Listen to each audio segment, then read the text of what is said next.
Let's just talk through what could impact options and decisions in labour.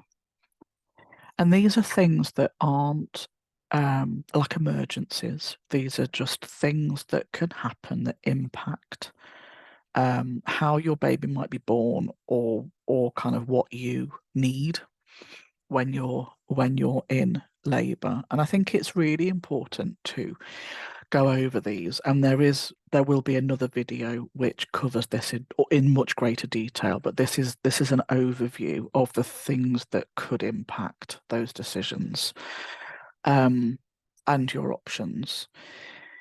And I do think this is important because we can go into labour with an idea in mind of how we want to do this. And again, culturally, the focus overwhelmingly for labour and birth is managing the contractions, and it's not necessarily about the other things that could impact what options are available to us. So the most common things, I guess, are the position of your baby. So this can impact whether labour starts or not. So that could be a reason for somebody being induced, for instance, because labour just hasn't started because your baby's not quite lined up. So head down, so not breech, but just in maybe a more back-to-back position. And if labour does start, that could mean that it's a longer labour because those contractions, rather than focusing on dilating, are trying to turn your baby into a better position. It can also mean a continual backache for some women. So whereas with the contractions, you will have a contraction and then a pause in between and a complete break from pain or discomfort, the backache can be continuous with a back-to-back baby. So that potentially could impact what pain relief you had, for instance. Or it could impact progress of labour if it's long, which could lead to more interventions. If you have a long labour and therefore you're exhausted, it may feel harder to keep going. So the options that are available to you, the decisions that you make, could be about being rested and removing that pain so that you can keep going, or that you can have that rest. If your waters break early, so for the vast majority of women, the waters are going to break the further into labour she is. So when more dilated, or when there's pushing, so the baby's leaving the womb. If they break at the beginning of labour, there's more pressure to get labour going, because the contractions may not have started, and you have several hours with which to get labour going, and then there's kind of more suggestions of having labour induced, and it's all to manage infection. But if your baby is not quite in the right position, which is probably why the waters have broken, you need time to maybe get your baby into a better position. So that if your waters break early and labour doesn't get going, that could be why induction becomes the next step, rather than just having a lot more time. Having an epidural, because of the potential lack of gravity, although you can move on the bed, could potentially lead to needing further interventions. And you would have continuous monitoring, for instance, but your baby may need help to be born. So it just depends on whether there is a lack of gravity, what else is going on, whether your baby needs to move into a different position, whether you can move and feel able to move on the bed. Being induced can limit options. So if you're induced and you had, like, the idea of using a birthing pool, for instance, if you need a drip, then chances are it's probably not going to happen that you're going to be able to use water. However, these are conversations that you can have. Remember being at the center of your care. So asking about what's important for you.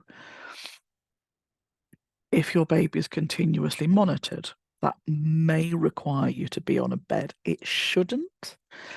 And you should be able to move as you need to. So it's just worth remembering that just because that's a medical intervention, that does not necessarily mean that you need to be in one place, because you need to move anyway to manage your contractions.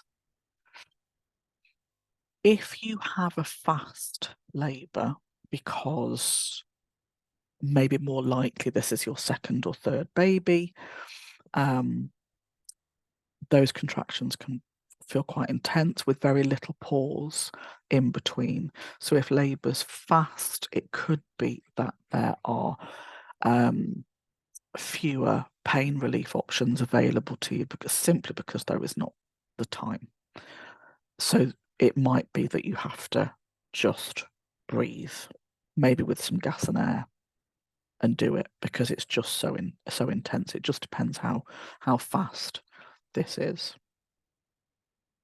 If you're feeling scared or overwhelmed, because that creates maybe panic, tension, exhaustion, just generally a feeling of being overwhelmed, everything can just feel too much. And those contractions might not be as effective as they could be. They could be more painful, perhaps, than they could be, but just because of everything that's going on, it just all feels too much. So that can be when different decisions about pain relief are taken, because it's about getting you back into a calmer state so that you're better able to kind of feel less stressed and able to let your body do what it needs to do.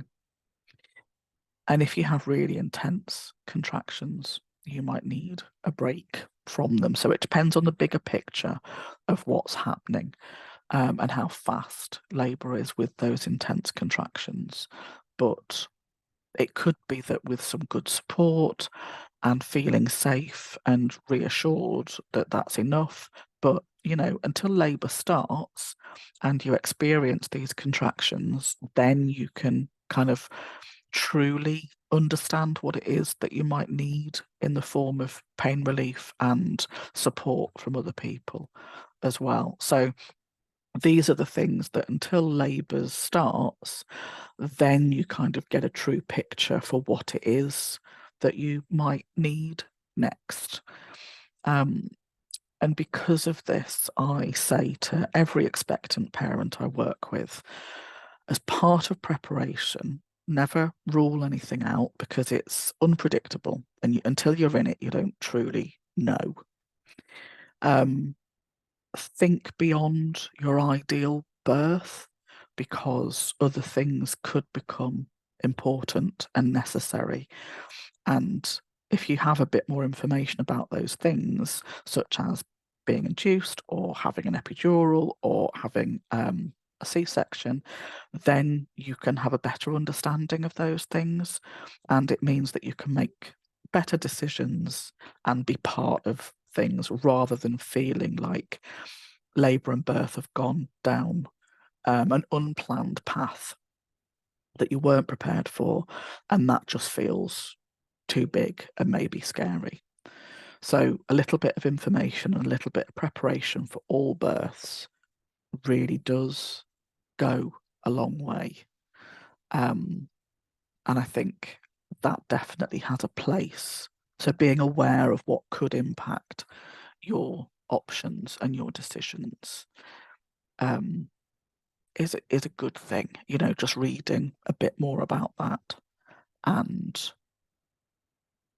having a bit of a plan for being able to make those different decisions, and so that your birth partner is included in that as well, so that they're able to advocate for you, but certainly to support you in making those different decisions.